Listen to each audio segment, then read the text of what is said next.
antara pohon-pohon besar yang menyejukkan, tenang, segar, dengan halaman yang sangat luas. Ya, itu adalah makam Syekh Siti Jenar yang terletak di Desa Balong, Kecamatan Kembang, Kabupaten Jepara. Sebuah tempat yang nyaman, bangunan yang terlihat bagus dan indah dari sebuah makam yang sangat layak bagi sang tokoh yang pemikiran tasawufnya yang luar biasa, yang melewati zamannya.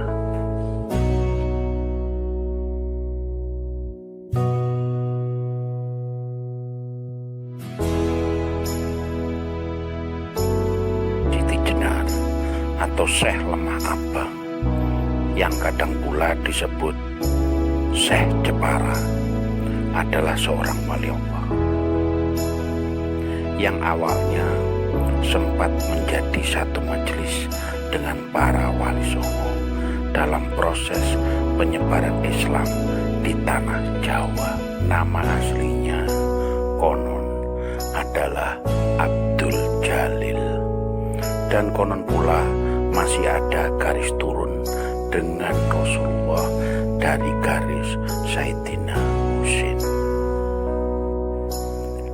Syekh Siti Jenar atau Syekh Lemah Abang, beliaulah yang menancapkan tasawuf di tanah Jawa dengan manunggaling kawula gustinya.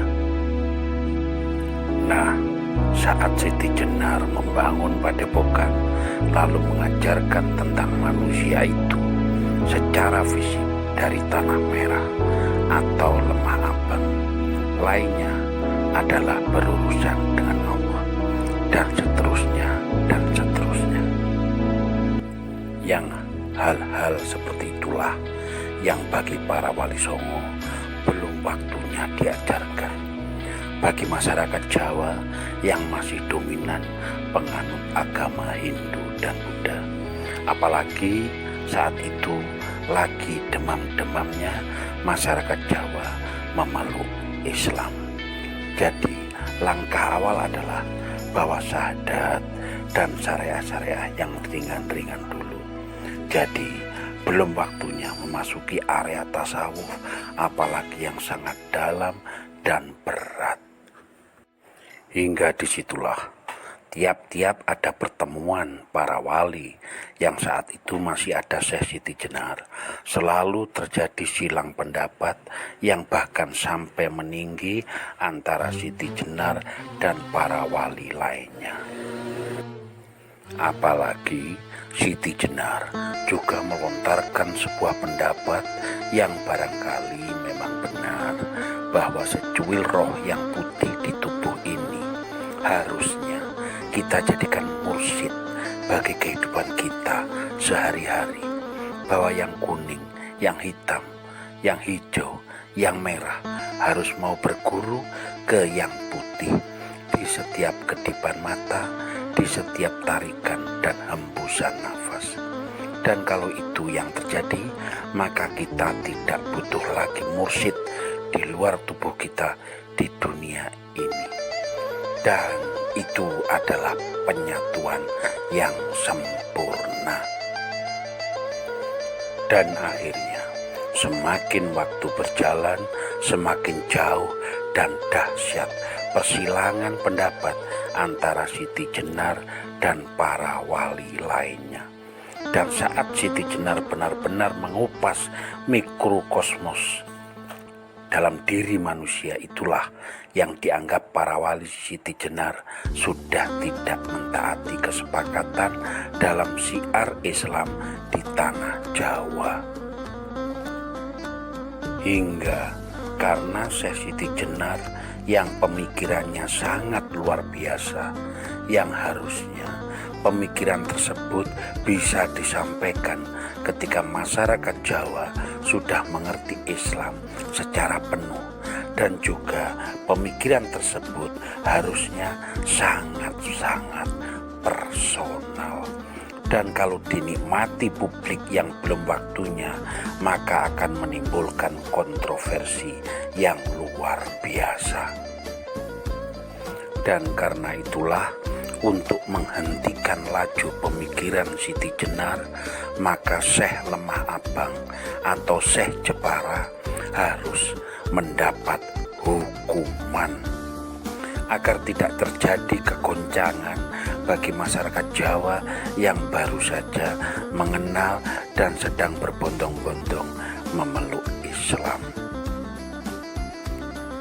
Dan sesuai keputusan majelis, maka hukuman yang pantas adalah hukuman pancung. Lalu, sebab urusan politik di Demak Bintoro, agar pemikiran-pemikiran Syekh Siti Jenar tidak terus berkembang, maka dimunculkanlah, dilahirkanlah, dihembus-hembuskanlah pernyataan-pernyataan atau peristiwa yang didrama-dramakan, yang tujuannya adalah untuk mengaburkan sepak terjang Siti Jenar dalam perkembangan Islam di tanah Jawa. Demikianlah bahwa kebijakan para wali sangat-sangat benar guna tetap tercapainya kedamaian, keselarasan hidup bagi para manusia Islam yang baru di tanah Jawa. Tetapi selanjutnya adalah bahwa yang diungkap oleh Syekh Siti Jenar juga tidak salah tentang keselarasan hidup antara manusia putih dan Tuhan, selama itu tidak kebablasan. Sebab memanglah tidak ada satupun manusia yang bisa menyatu dengan Tuhan Allah Subhanahu wa Ta'ala, kecuali ning telenging ati, atau di dalam hati manusia yang paling dalam itulah ada antena, atau istilah sekarang ada wifi tentang dia dan Tuhannya dalam komunikasi kalbu, yakni komunikasi antara makhluk dan kholik. Di luar itu, jangankan menyatu utuh, seorang manusia, Musa, didekati selintas energi kecil dari Allah saja sudah ada ledakan. Maka belum menyatu utuh sudah meledos semuanya, meledak tidak karu-karuan. Jadi bahwa menyatu secara utuh tidak akan pernah terjadi kecuali komunikasi kalbu. Sekali lagi, hanya saja kalau antena di dalam hati kita, wifi yang ada benar-benar bagus, maka akan ada keselarasan rasa, ada komunikasi aktif yang indah dengan Allah. Ya, hanya itu. Sebab menyatunya seluruh rasa dengan Allah itu juga tidak mungkin. Sekali lagi, kecuali hanya sedikit manusia itu yang bisa dimengerti oleh manusia. Selebihnya hanyalah Allah yang maha segala-galanya dari segala peristiwa-peristiwa sampai hari kiamat. Dumateng Syekh Siti Jenar, Sugeng Sari, Sumari dateng pesarean menika.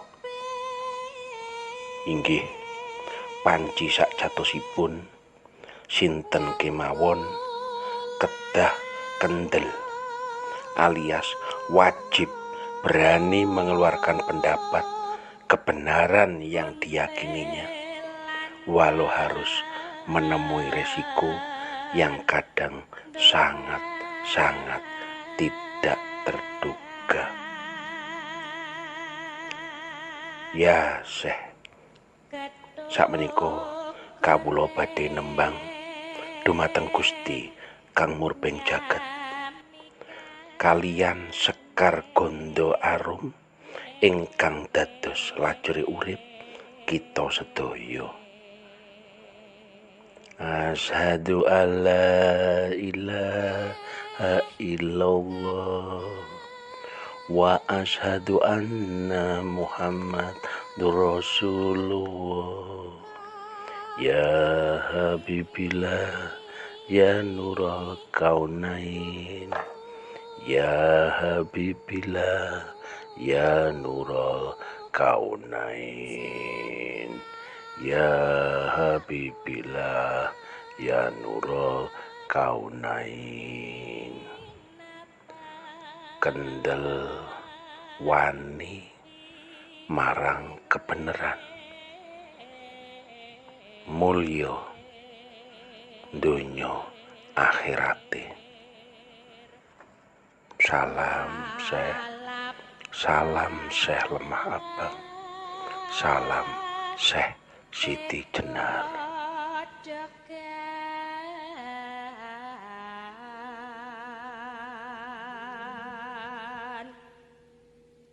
Iwak gramet